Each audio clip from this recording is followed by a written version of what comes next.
Hey guys, what's up? If you like emulation, chances are you will play these games one way or another, that is if you haven't already. But if you don't, you'll be stuck with the physical versions of all of these games because they don't have a digital release on any other console whatsoever. And let me tell you man, the prices of these games are outrageous, so chances are you'll probably never play them. That's right. Let's begin.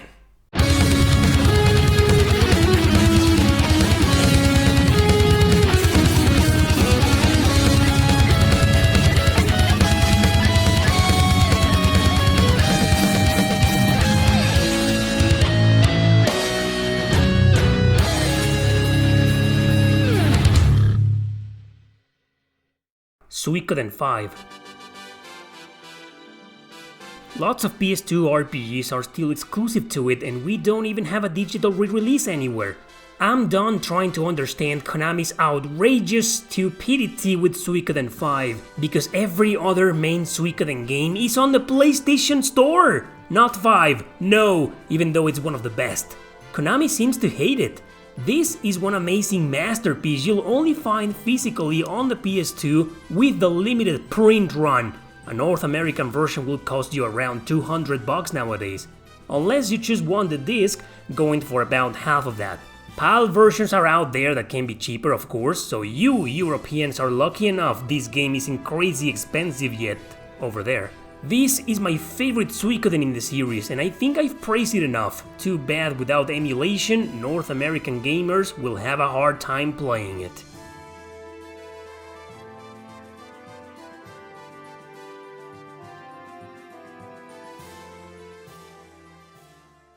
Number 9. Lunar II Eternal Blue Complete. Well, this isn't exclusive to the PS1, but whatever man, both versions are equally expensive. It was originally released on the Sega CD and you can already imagine how much that version goes for nowadays. Yeah, over $200 for sure, even loose.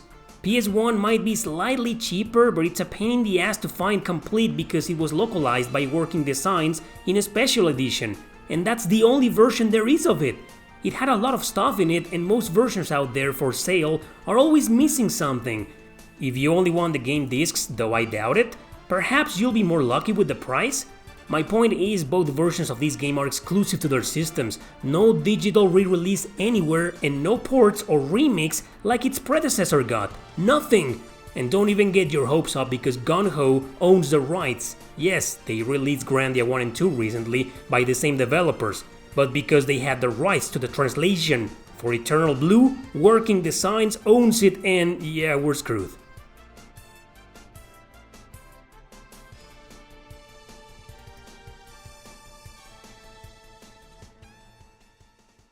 Number 8. Luvia II Rise of the Sinistrals. Luvia II is by far the best in this little forgotten series. It is the prequel to them all, but you already knew that. A loose card of this goes for almost $200 nowadays. Don't even ask about a CIB version. You'd think at this point every 16-bit JRPG will have a digital re-release somewhere. Nintendo has its own emulators on the Switch, but they are bare bones with this genre. Some of them were previously on the Virtual Console, but it's gone now, so what's the point? Luvia II is exclusive to the Super Nintendo and it only got a half-assed remake on the Nintendo DS. It was now a mediocre action RPG with some good things to it, but nothing that can hold a candle to the original. They even changed part of the story and character design, it totally feels like a different game. We need the original Luvia II at the very least on a digital format, else most anti-emulation gamers out there will be stuck forever with the rare and expensive physical release.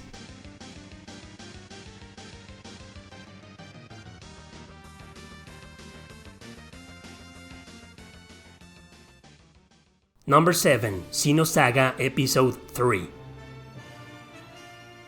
This one is 10 times more insulting than all the previous games on the list. It's a masterpiece, an outstanding conclusion to the original trilogy on the PS2. All three of them, however, are still exclusive to it. Only the second one was released in Europe to a commercial failure. First and third games were exclusive to Japan and North America. Barely any promotion was done to the very few copies localized, so they became rare. So why is it so insulting in my opinion? Because there's no point in playing it unless you play the other two first. The entire trilogy is one story cut into 3 parts with the same conflict, plot, and characters. So most people actually play those two, but never the conclusion because it's too freaking expensive. Bandai Namco refused to remaster the trilogy because, according to them, there wasn't enough interest. And even if there was, will every gamer begging for a remaster really buy it? Yeah, I don't think so.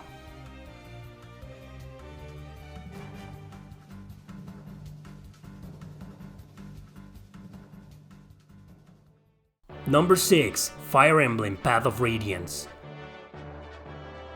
$300, $250 if you're lucky, for the best Fire Emblem ever created, an exclusive to the GameCube released back in 2005.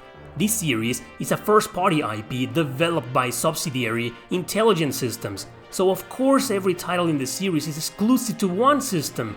Some remakes of the original games from 30 years ago have been done already, so you do the math.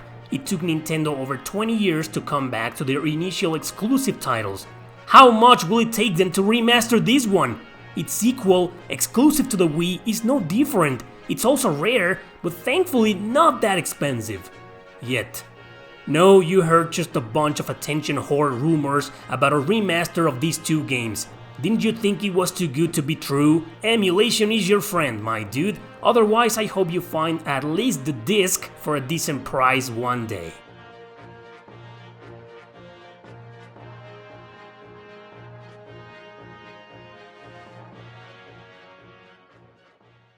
Number 5. .hack Quarantine.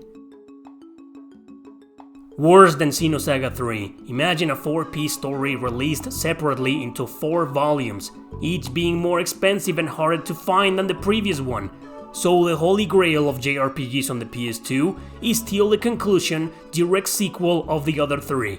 Why bother playing the other 3 games if you're never going to experience the ending? Thank you for remastering .hack GU on the PS4, Bandai Namco, but now everybody wants to play the prequel. The insane price of over $300 will never be justified. I don't disagree with Namco's decision, as GU, in my opinion, is far superior to these first 4 entries in the saga. But they're still great games most people will miss because Quarantine is pricey as hell! Yes, sadly, I think it's the best out of the 4, with an epic conclusion that ties the whole journey together. If you're not willing to spare that amount of money on this game, then you'll probably never play it. Unless you emulate it.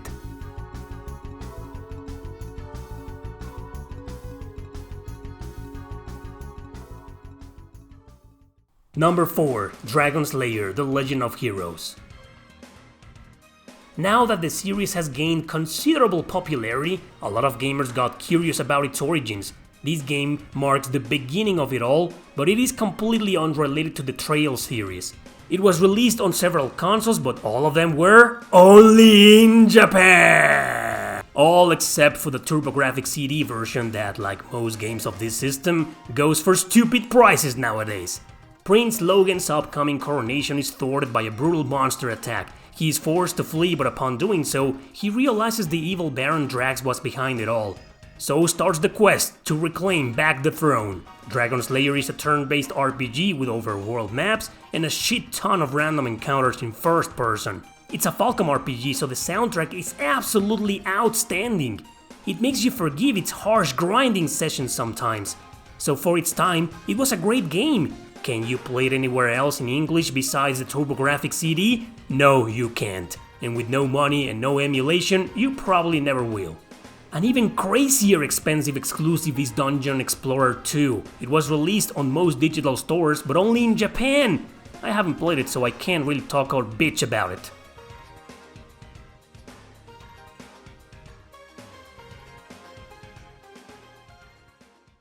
Number 3. Shining Force CD.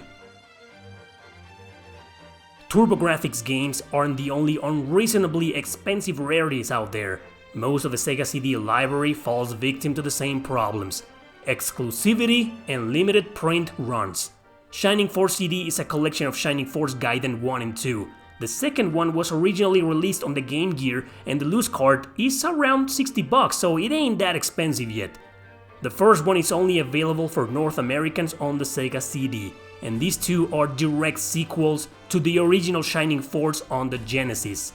I don't understand why there are so many collections of this console on several different platforms nowadays, while there's absolutely none for Sega CD games. These two sequels are worth playing if you're a fan of the series, specifically of the first game.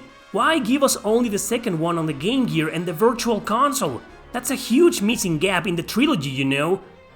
No, I didn't include Popful Mail in this video because Working Designs messed up big time with the difficulty, which means it's not the best version to play of this game anymore, even though it's way more expensive than Shining Force CD.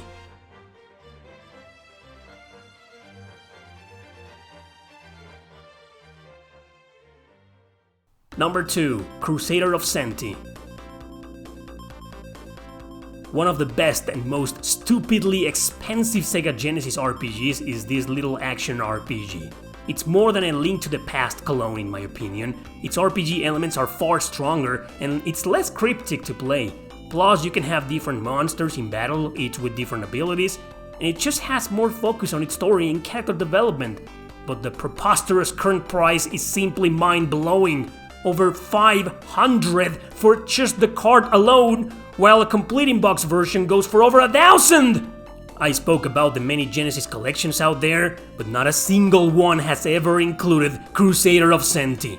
Pretty sure there are some licensing issues preventing its inclusion, but god damn it, at this point, Sega could have done something about it already.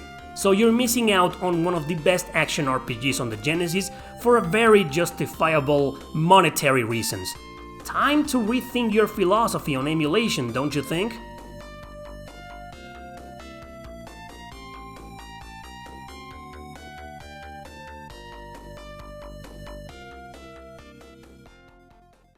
Number 1. Almost every single Sega Saturn RPG. Other consoles like the TurboGrafx-16 or the Sega CD still have some slightly affordable RPGs. Most of the good ones on the Saturn are beyond a poor man's wallet. Not everyone is good though, but most of them are. Panzer Dragoon Saga is the holy grail of all JRPGs, with a price going well over $1,000 complete in box. It's a turn-based RPG that combines aerial battles with some on-rail shooter elements like in the original Panzer Dragoon games. Another crazy expensive one is Magic Knight Rayearth, which goes for over $800 nowadays. It's a top-down view action RPG, and honestly it isn't that great, but it's fun nonetheless. I like that you can use any of the girls for a specific skill or boss battle. Others like Albert Odyssey are more traditional style, turn-based RPG with some cool sprite animations and a charming story. Reminds me of Lunar actually. Over $300 like most Saturn games nowadays. And let's not forget about the very obscure but highly influential Dragon Force. A rather unique strategy RPG in the vein of Suica and Fire Emblem. This one goes for almost $400 nowadays. So you see what I mean? Why isn't any of these games released in any console whatsoever? Why are they still exclusive to a console that sold poorly? They're all great and criminally underrated precisely because of those reasons. This is why I couldn't just put one Saturn RPG on the list. It's really tragic that the only official way to play them is in their own system, paying outrageous prices for them.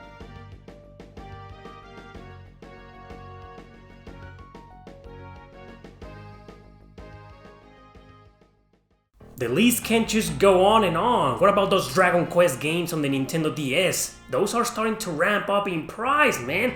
But thank goodness your Nintendo DS is region free, and you can stick with the PAL versions of them, which are much cheaper. The same thing goes for that particular game, also on the Nintendo DS. Yeah, the PAL version is much cheaper. I really hope these companies prove me wrong one day.